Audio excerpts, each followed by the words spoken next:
Huzur, his question is about advent of Imam Mahdi. Some ahadith say that he will be raised from Makkah. In some ahadith it is said he will be from Medina. Some ahadith say he is from some other places, Khorasan or Iran, this sort of places. From all of these places he will be raised. So how these ahadith can be interpreted in one person? They can't be interpreted because they are contradictory to each other. So they all cancel each other.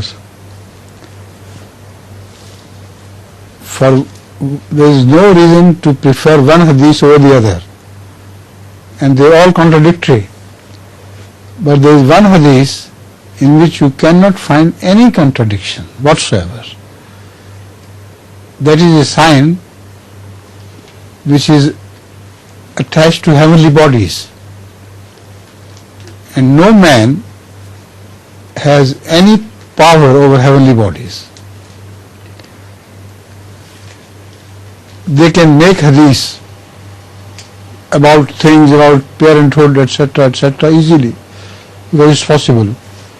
Anybody whose father is called Muhammad and mother is Amna, he can say, you see, my father is Muhammad, my mother is Amna, so I am that Imam Mahdi who is the literal offspring of Rasulullah sallam and Hazrat Amna. Similarly, many have claimed like this. Sudani Mahdi also claimed to be this. But Mahdi could not be overpowered. How could Christians destroy that Mahdi? If he was appointed by Allah, how Christians could have completely destroyed him? So, one has to find out a hadith in which man has no power, and which speaks of heavenly bodies about which no man can change their timing, their circulation. Not a jot of that can be changed. And this is proved also from the Holy Quran repeatedly. So this is why we prefer the hadith which speaks that inna li mahdiyina ayatayn lam takuna munzu khalqis samawati wal ardi yankasifu al-qamaru li awwali laylatin min ramadana wa tankasifu ash-shamsu fi an-nisfi minhu wa lam takuna munzu khalaqa Allahu as-samawati wal ard. Tarqutni. Translate? Yes. The translation is, surely two signs will appear for our Mahdi which have never appeared before as signs of our Mahdi. Look at it. Referring this Mahdi to himself, this means there will be so many Mahdis, but he doesn't care about them. Which have worldly Mahdis, so called. Which have never appeared before as signs of truth of anyone else since the creation of heaven and earth. In the month of Ramadan, the moon will be eclipsed on the first of its nights, and the sun will be eclipsed on the middle day of the eclipse. Both these eclipses will take place in the same month of Ramadan, and these two signs have never occurred before since Allah created the heavens and the earth. Now this is a sign which is completely, which leaves Wallahs completely without an answer. So they find excuses here and there, and I'll speak of those excuses as well, but it's impossible. This is a sign so powerful that man cannot make it. First of all, whether this thing happened or not in Masih Maud time. As Masih Maud had claimed to be Mahdi in 1894. 91 early. He claimed to be Mahdi in sign was 94. 94? Yes. In 1894, during the month of Ramadan, people saw moon eclipse on the 13th of the nights. Awwal laylatin. And the second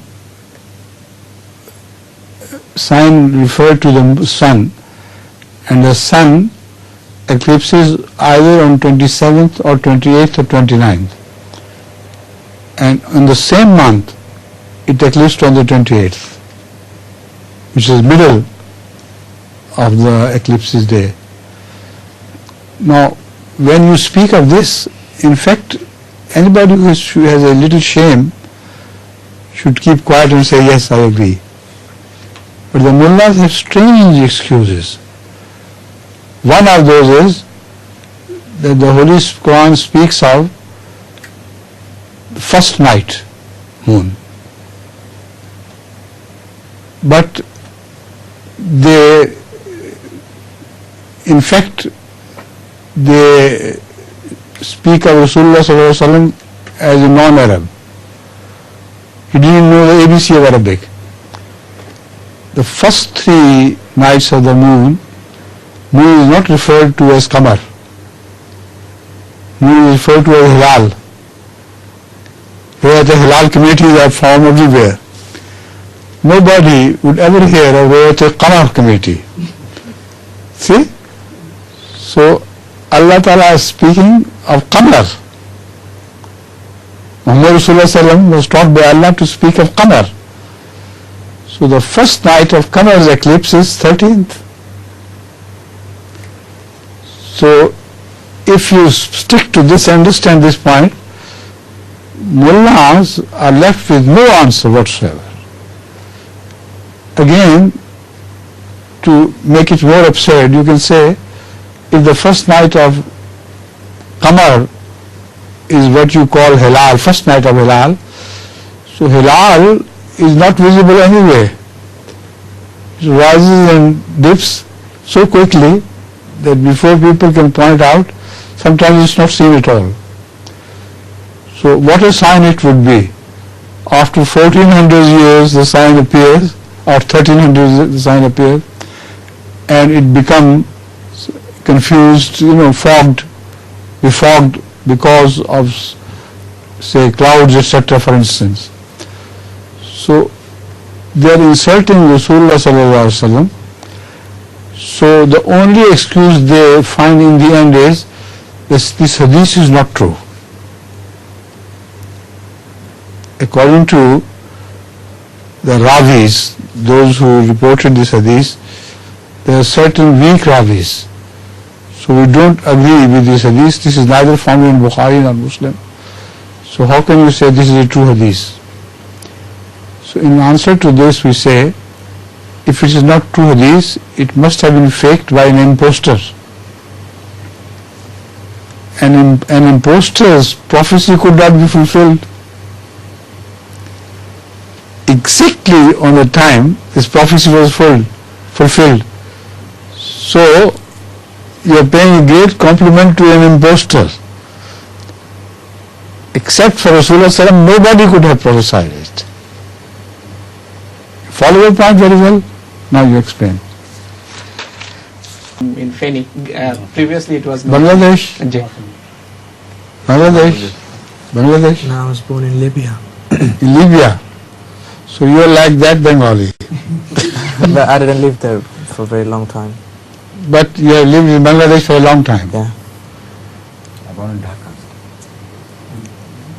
Where were you born? Patuakhali. Patakali. Yeah, that's in Bangladesh. In Bangladesh? This is used to be. That part, it is Pakistan actually. Now it's in Bangladesh. Were you? I thought you were at Rabwa. But anyway, you look more like an impostor Bengali than real Bengali. So I'll give them chance first. If any time is left, then we'll turn to you. So this is the news to me. You were born in Bangladesh. Yes, Very good. Alhamdulillah. Alaikum, sir.